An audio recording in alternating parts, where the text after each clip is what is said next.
Hello guys, welcome back with another video, and today we have what if Sasuke had Ulquiorra's powers for the end of the week slot.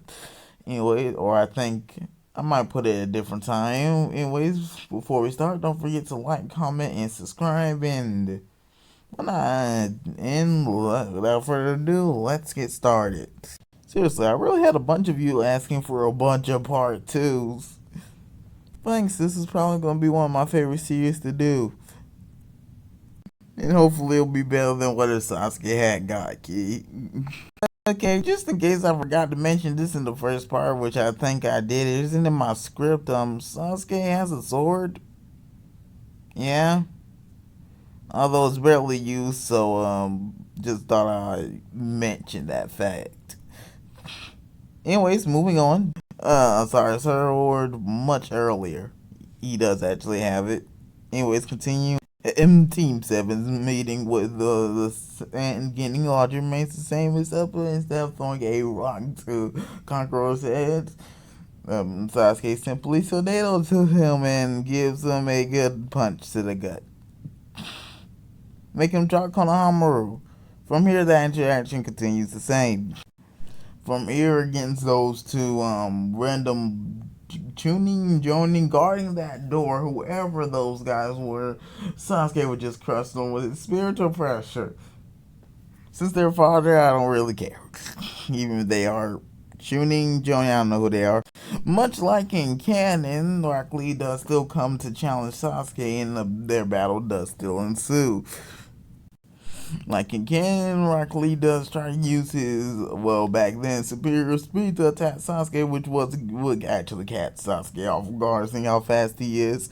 But when he goes for a punch or kick, I forgot what it was, he wouldn't budge Sasuke, as Sasuke would grab Rockley and punch him straight through a wall. Rockley, of course, would get back up from this. But like in canon, guys that say comes and kicks him in that whole interaction also remains the same. From here the rear end stuff remains the same and nothing really changes the forest of death until, well, mostly Sasuke and Sakura's meeting with the Orochimaru. I believe Naruto wasn't there. Well, Sasuke does still fall under that bloodlust genjutsu. I think they made it clear. Why does he? Never mind. Okay, Sasuke would be able to get out of it after a few seconds of fear. Few secs. Much like in canon, Naruto does still come to fight Orochimaru, and that largely remains the same as we continue on. Of course, Sasuke does begin his little fight with Orochimaru. I'm sorry, suppressed Orochimaru. I'm just gonna call him Orochimaru. And to doing a brief scrap of taijutsu, where Sasuke isn't able to keep up with Orochimaru's experience, but with his Sharingan, he would at least be able to hold his own for some time. But Sasuke would use, I'm just gonna call it Tornado, I think I'm pronouncing it right, to outspeed Orochimaru in most cases. And would even for a second time fire a Cerro Pasquisa in destroying Orochimaru's disguise entirely, even making him regurgitate himself.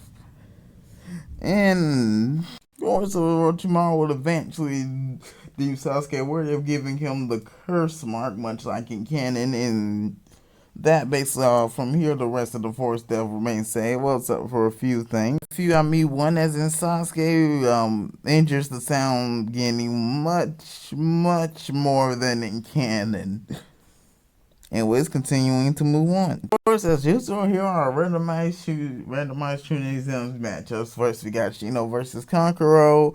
That remains at Tenten versus Sasuke. Enough said. Ken versus Taramari, which is really easy win for Taramari from how injured Ken would be. So, moving on. Naruto versus Sakura. I'm really indifferent about this one. Either Naruto lets Sakura win or Naruto wins. Let's go with Naruto wins. Rockley versus Dosu. Now, Dosu would start off the match much like the same with his, sound gauntlet actually proving to be pretty useful against Lee. That is until Lee takes off his weights and, well, from there, really just dominates Dosu. Moving on.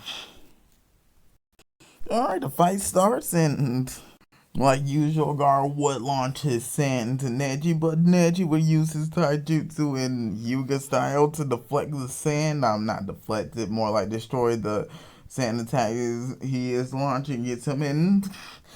Nedji would try to get closer to Gar as he is doing this, as Gar would charge up a sand tsunami and would eventually launch this towards Nedji, with Nedji having to be forced to use a rotation and would finally get close enough to Gar to use a 64 palms. This, of course, wouldn't work since of Gar's sand armor, and Gar from then would be able to get Nedji trapped in a sand coffin and would be able to use a, well, I forgot what it was called. Sand burials, something like that. Nearly killing the guy before someone stops him. Most likely Guy. Oh, funny enough, Guy saves Nedji in this timeline. Anyways, continue on. We got Kiba versus Hinata, and it starts off with Kiba using the four-leg technique, okay, to power himself up and throwing a smoke bomb towards Hinata. This, of course, will work since she has to be Yakugan, as Kiba would attempt to use a Fang over Fang. Hinata would then use I think it was called Protecting Palms. You probably don't know what it is. I wouldn't blame you. It's only seen once in the anime, and I think only featured the Ninja Storm games for her special. Ultimate. Anyways, it's basically a long range version of the HR grounds. Well, she can only do 32 palms at this point, so that, as it would be, it has like both a defense and attack. So now that you know that, we'll use that to block Kiba's attack. And would then attempt the 32 palms on Kiba, which would work, knocking off, I guess half of his chakra points, and 64 knocks out all, which would significantly slow Kiba down. As Kiba would then try to give Akamaru one of those military pills. I really forgot what they're called. And the two would go for another round, and Hinata would be able to dodge their attacks and would eventually be able to time attack right and hit Kiba in the right place or neck chop on whatever flows your boat to knock the guy out. And from here, move on to our next matches.